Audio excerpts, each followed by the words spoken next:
Namaste YouTube family, thoughts with cooking ह्या चॅनलमध्ये तुमचं मनापासून स्वागत आहे। आजची रेसिपी आहे शाळेच्या आठवणीतील खाऊ। तर चला मी तुम्हाला ही रेसिपी कशी बनवायची ती सांगते। ही आपली लहानपणाची आठवण आहे। ही लहान असताना खूपच आम्ही खायचो, एकदमच खूपच चविष्ट आणि एकदम टेस्टी, ह्याची चवच कुठे नाही आहे अशी। तर सर्वप्रथम मी ह्याच्यासाठी 1 वाटी तांदूळ घेतलेला आहे आणि अर्धी वाटी मी इथे उडदाची डाळ घेतलेला आहे। ते मी भिजत ठेवलेलं आहे। भिजत म्हणजे मी 6 ते 7 तास त्याला चांगलं भिजत ठेवते। भिजून झाल्यानंतर मी त्याला मिक्सरमध्ये अशी एक बारीक अशी एक पेस्ट तयार करून घेते।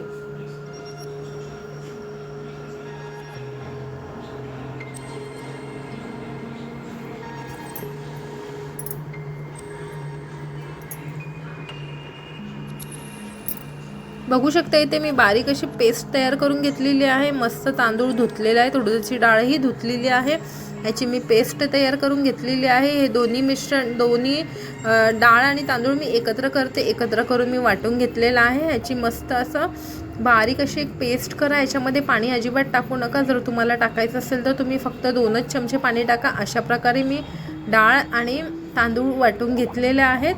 बघू शकता किती मस्त टेक्स्चर आलेला आहे आणि त्याच्यामध्ये अजिबात पाणी नाही। आता मी याच्यामध्ये अर्धा चमचा खायचा सोडा टाकते। जर तुम्हाला हवा असेल तर तुम्ही याच्यामध्ये बेकिंग पावडर पण टाकू शकता, पण मी खायचा सोडा टाकलेला आहे। खायचा सोडा टाकून मी चांगलं ह्याला ढवळून घेते।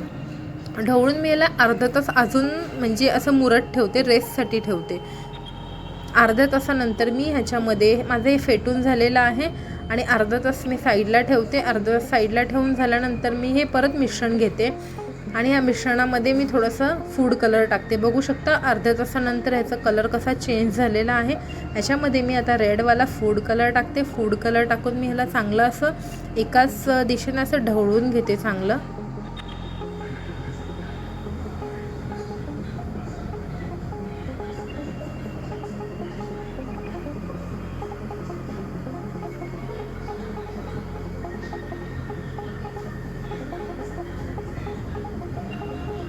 बघू शकता किती मस्त आपल्या पिठाला कलर येत आहे। आपले हे गुलाबजामुन आहेत, सुखे गुलाबजामुन, ह्याला रेडच कलर असतो म्हणून मी ह्याला रेडच कलरचा वापर केलेला आहे। हे चांगलं माझं फेटून झालेलं आहे। आता इकडे गॅसवरती मी एक पातेलं ठेवलेलं आहे, त्याच्यामध्ये मी तेल गरम करून घेतलेलं आहे चांगलं आणि त्याच्यामध्ये मी थोडंसं आता हे सगळे गोळे सोडणार आहे। थोडंसं हाताला पाणी लावते आणि सगळे गोळे एकदम बारक्या असं स्मॉल साईजचे असे गोळे मी तेलामध्ये टाकते आणि हे तळताना आपला गॅसचा फ्लेम एकदम मीडियमच पाहिजे, कारण की कसं असतं हे गुलाबजामुन मग आतून म्हणजे कच्चे असतात आणि वरतूनच फक्त शिजलेले लागतात। म्हणून तुम्ही पहिला गॅसचा फ्लेम तेल चांगलं तापून घ्या, मग त्याच्यानंतर हे गुलाबजामुन मंद आचेवरती असं फ्राय करून घ्या। बघू शकता याचा कलरही खूपच छान आलेला आहे। तुम्ही पण एकदा नक्की ट्राय करा, ही रेसिपी खायला खूपच छान लागते। शाळेची एक आठवण म्हणून मी आज ही रेसिपी बनवली।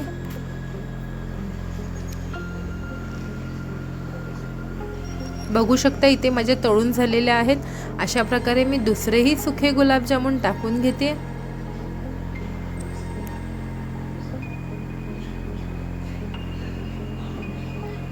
आता इकडे माझं सगळं तळून झालेलं आहे। आता इथे गॅसवरती मी एक पातेलं ठेवते। पातेल्यामध्ये मी 1 वाटी साखर टाकून घेते आणि जेवढं साखर डुबेल मी तेवढंच त्याच्यामध्ये पाणी टाकून घेते। पाणी टाकून मी गॅस चालू करून घेते आणि ह्याला मस्त अशी उकळ काढते। ह्याचा आपल्याला पाक नाही बनवायचं आहे, ह्याला आपल्याला नॉर्मल अशी एक उकळ काढायची आहे।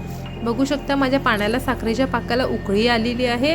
आता मी हे पूर्णपणे असं गरममध्ये आपले सुखे गुलाबजामुन मी नाही टाकणार, ह्याला थोडंसं थंड होऊ देणार नॉर्मल असं आणि मग हे थोडंसं थंड, बघू शकता इथे थंड झालेलं आहे। आता ह्याच्यामध्ये मी माझे सुखे गुलाबजामुन टाकून देते।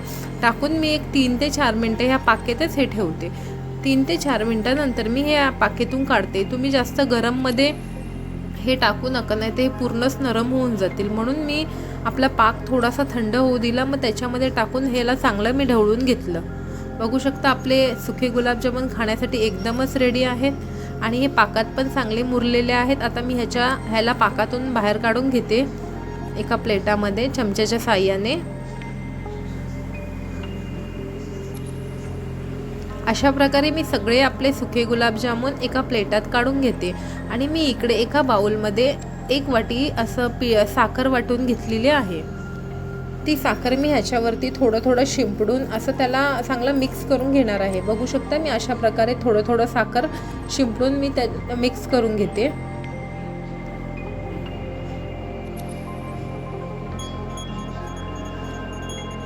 तुम्ही पण तुमच्या शाळेत जर असताना कधी हे सुके गुलाबजामुन खाल्लेले असतील तर मला कमेंट्स करून सांगा. आणि तुम्ही माझ्या चॅनलवर नवीन असाल तर माझ्या चॅनलला सबस्क्राईब करा आणि मला सपोर्टही करा. बघू शकता माझं साखर मिक्स करून झालेलं आहे आणि आपल्या गुलाबजामुनचा कलर पण खूपच छान आलेला आहे. आणि हे सुके गुलाबजामुन खायला पण खूपच छान लागतात. इकडे माझी पूर्ण रेसिपी खाण्यासाठी एकदम रेडी झालेली आहे. तुम्ही पण नक्कीच ट्राय करा. तुम्हाला जर माझा हा व्हिडिओ आवडला असेल तर माझ्या चॅनलला जास्तीत जास्त शेअर करा, लाईक करा, सबस्क्राईब करा आणि मला सपोर्टही करा. धन्यवाद. थँक्यू.